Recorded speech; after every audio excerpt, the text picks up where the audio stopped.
सुहानी, जब से आई हो बातों में लगी हो, जाओ चाय बनाओ। अनिकेत जूते उतार कर अंदर चला गया।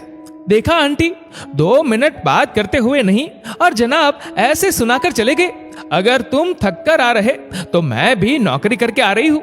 मेरा ऑफिस भी इतना दूर, यूं लगता है मानो मेट्रो में सफर करते करते जिंदगी का सफर ही खत्म हो जाएगा।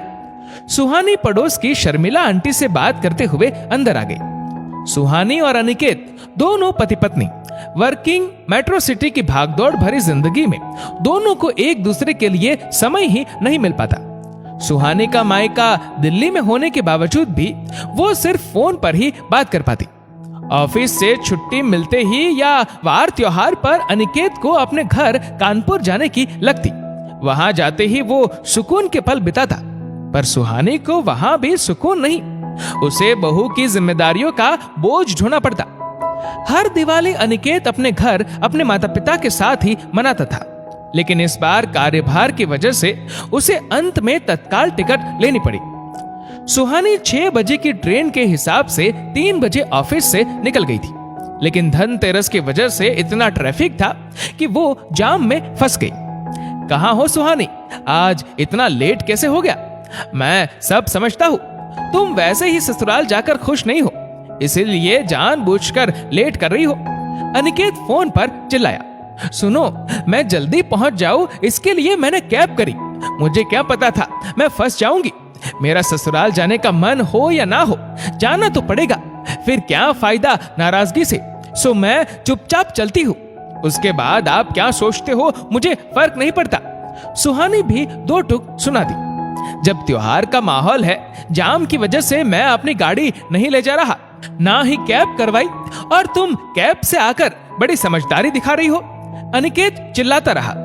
शर्मिला आंटी अनिकेत को सामान के साथ खड़ा देख सारा माजरा समझ गई।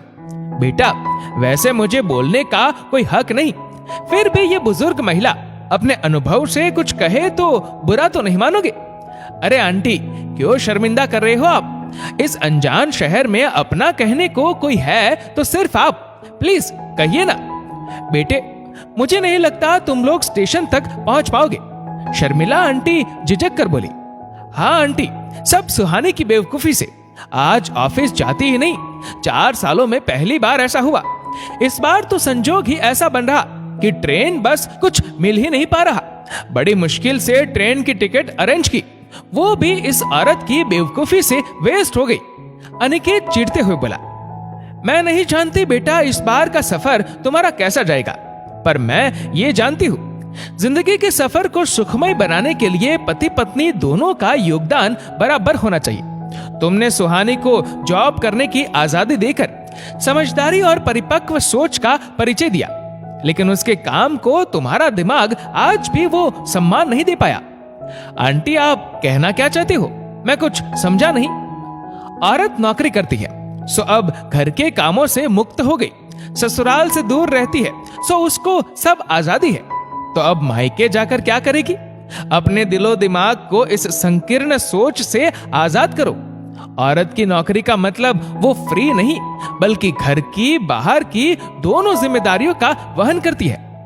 ससुराल से दूर है तो हर त्योहार छुट्टी पर उसको अपना फर्ज निभाने वहां जाना पड़ता है बेटा, पर तुम्हारे फर्ज का क्या? सुहानी को मैंने मायके के लिए आंसू बहाते देखा है। जो भावनाएं अपने माता पिता के लिए तुम्हारी है, वैसी ही उसकी है, पर वो औरत है, एक पत्नी है, सो उसे अपनी भावनाओं के ऊपर तुम्हारी भावनाओं को रखना होता है। आंटी, वो मुझसे तो कुछ नहीं कहती, चिड़चिड़ी जरूर रहती है, लेकिन शिकायत नहीं करती। अनिकेत हैरानी से बोला। सब औरतें एक जैसी नहीं होती, सुहानी अलग है।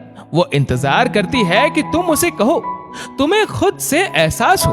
पूरे साल में एक बार तो अनिकेत खुशी से कहे, चलो आज तुम्हारे नहीं मेरे ससुराल चलते हैं। राखी वो अगले दिन या एक दिन पहले बांध जाती है, ताकि तुम त्योहार पर अपनी बहन के साथ रहो। बेटा, क्या सारे फर्ज उसी के हैं, तुम्हारे नहीं? मैंने दुनिया देखी है, पति पत्नी एक दूसरे का सहारा होते हैं, तो एक दूसरे की भावनाओं को बिन कहे समझना, उनकी कदर करने से ही जिंदगी का ये सफर आसान होता है। बेटा, ज्यादा बोल दिया हो तो बुरा मत लगाना। शर्मिला आंटी इतना कह अपने घर के अंदर चली गई। इधर सुहानी की ये सोच सोच कर हालत खराब थी कि आज तो अनिकेत घर के बाहर ही तमाशा करेगा। भगवान बचा लेना, तू ही जानता है मेरी कोई गलती नहीं थी। सुहानी के आने पर अनिकेत ने कुछ नहीं कहा। ट्रेन छूट चुकी थी, सो सामान वो अंदर रख चुका था। सुबह जल्दी उसने अपनी कार निकाली। सुहानी को लगा सुबह ट्रैफिक कम रहेगा, यही सोचकर वो अपनी कार से चल रहा है। कार में अनिकेत चुप रहा।